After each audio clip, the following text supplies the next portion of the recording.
Karibu mtazamaji wetu, kama ni mara yako ya kwanza unajiunga na Mswati Media, basi usisahau kubonyeza alama ya subscribe plus bell ili uendelee kuwa wa kwanza kupata taarifa zetu za usajili na za michezo kutoka klabu mbalimbali zinazoshiriki ligi kuu ya nchini Tanzania na hata nje ya mipaka ya Tanzania. Basi tunakupitisha katika uchambuzi wa mechi ya CAF Confederation Cup ambayo Simba Sport Club walikuwa wenyeji katika mchezo huo wakiwakaribisha Esperance de Tunis ya nchini Tunisia, ambao Simba Sport Club mechi hiyo ilikuwa ni kama fainali kwao, lakini walishindwa kupata matokeo mazuri ili waweze kusonga mbele. Sasa sababu ni hizi hapa, ni kwa nini Simba Sport Club alishindwa kudominate mchezo huo. Katika first half ya kwanza Simba Sport Club aliweza kuongoza magoli mawili, ambao goli la kwanza lilifungwa dakika ya 20 ya mchezo na lilifungwa na kapteni Shomari Kapombe, lakini dakika ya 41 ya mchezo lilifungwa goli la pili kupitia kwa kiungo mkabaji holding midfielder Yusufu Kagoma ambaye alifunga kwa driving headers.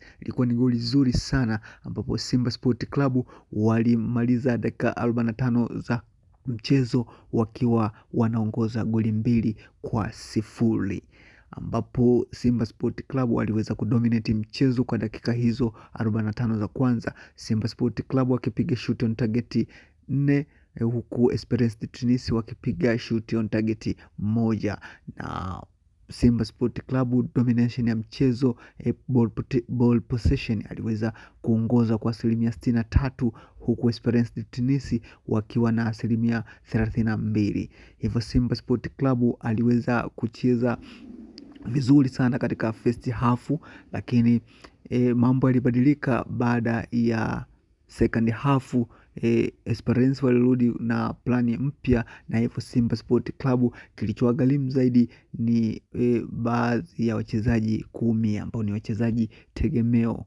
Simba Sport Club changamoto ni kwamba anavotoka mchezaji tegemeo, hakuna mchezaji mbadala ambaye ataenda kubadilisha mchezo au anaweza akaenda kucheza zaidi ya mchezaji aliyetoka.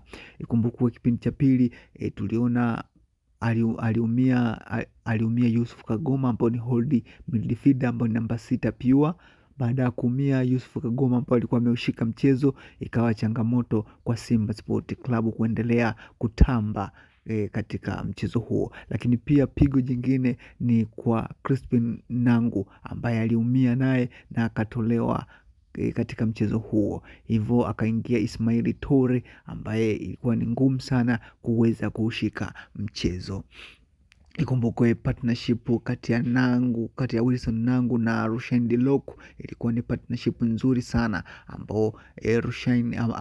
ambapo Wilson Nangu alikuwa anakwenda clear makosa ambaye Dickson Kibabage alikuwa akiyafanya mara anapokwenda kufanya mashambulizi. Hivyo baada ya kuumia wachezaji hao wawili, Simba ilionekana kuelemewa na magori yakaanza kurejea.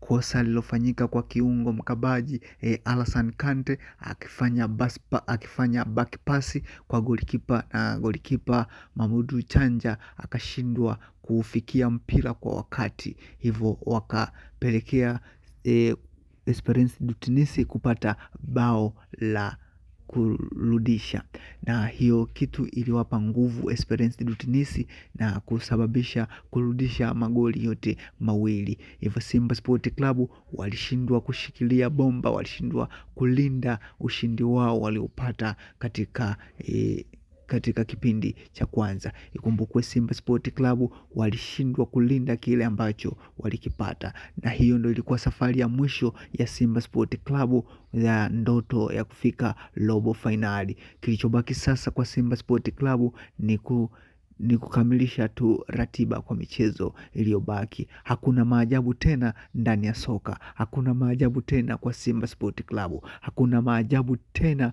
kwa mashabiki wa Simba Sport Club.